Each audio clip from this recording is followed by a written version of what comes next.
Sa kasalukuyan, November 2025, ang mga proyekto ng Pasay Reclamation ay nagpapatuloy at kabilang sa iilang proyekto sa Manila Bay na nakatanggap ng buong pag-aproba mula sa pamahalaan matapos ang pagsusuri. At bago natin ituloy, kung ikaw ay bago pa lang sa aking YouTube channel ay huwag kalimutan mag-subscribe at i-click na rin ang bell icon para lagi kang updated sa mga bago kong upload video. Ang dalawang pangunahing proyekto sa Pasay, ang Pasay 360, 360 hektarya ng SM Prime Holdings, at ang Pasay Harbor City, 265 hektarya ng Pasay Harbor City Consortium, ay patuloy na isinasagawa. Ang ibang reclamation project sa Manila Bay ay nananatiling suspendido. Ang mga pangunahing aktibidad ay nakatuon pa rin sa dredging at sand filling upang makumpleto ang land development.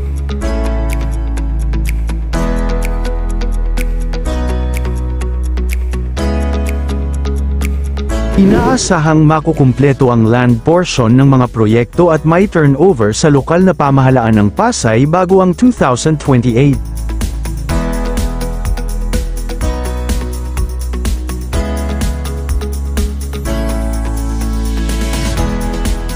Kapag nabuo na ang lupa, sisimulan ang horizontal development, roadway, drainage, at iba pa. At pagkatapos ay ang aktwal na pagtatayo ng mga infrastruktura tulad ng commercial, residential, at tourism estates.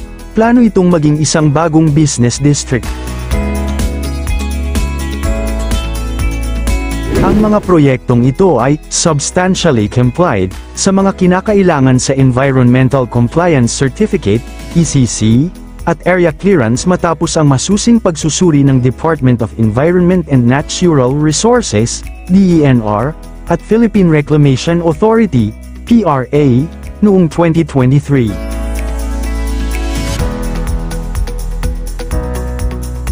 Idinisenyo ang mga bagong lupain upang maging konektado sa mga pangunahing kalsada at transportasyon, kabilang ang NAIA Expressway, Cavitex, Rojas Boulevard, at ang existing na SM Mall of Asia Complex.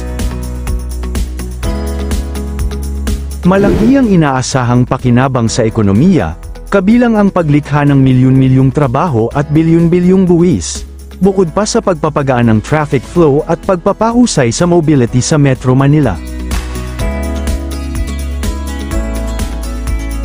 Bagamat may pag-aproba, patuloy ang pakikipag-ugnayan ng PRA sa mga apektadong komunidad ng mangingisda at nagbibigay ng mga livelihood assistance at training programs. Ang Pasay Reclamation Projects ay nasa yugto ng misensinang pagbuo ng lupa at inaasahang maging sentro ng bagong pag-unlad at urbanisasyon sa rehiyon sa mga darating na taon.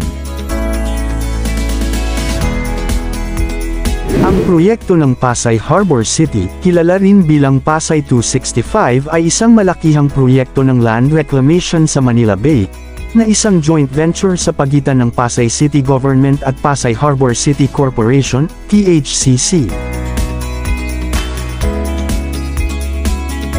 Aktibo ang mga gawain sa pag-dredge at pagkuha ng lupa, reclamation, noong October 2025, pumirma ang PHCC ng $610.1 million kontrata sa National Marine Dredging Company, NMDC, Group para sa 30 buwang proyekto ng dredging at reclamation sa humigit kumulang 130 hektarya ng isla. May mahigit 25 na proyekto ang nakaplanong sa buong lugar. Umaabot sa mahigit 10,000 hektarya ang laki ng lupa na gagawin mula sa Manila Bay, sakop ang mga lungsod mula Navotas hanggang Cavite. May mga isyu at pagtutol mula sa mga environmental group dahil sa posibleng epekto sa ekolohiya ng Manila Bay. May 7 proposal pa na isinasailalim sa masusing pag-aaral. Inaprubahan na ang ilang proyekto noong 2024, ngunit pinatigil ang iba noong August 2023.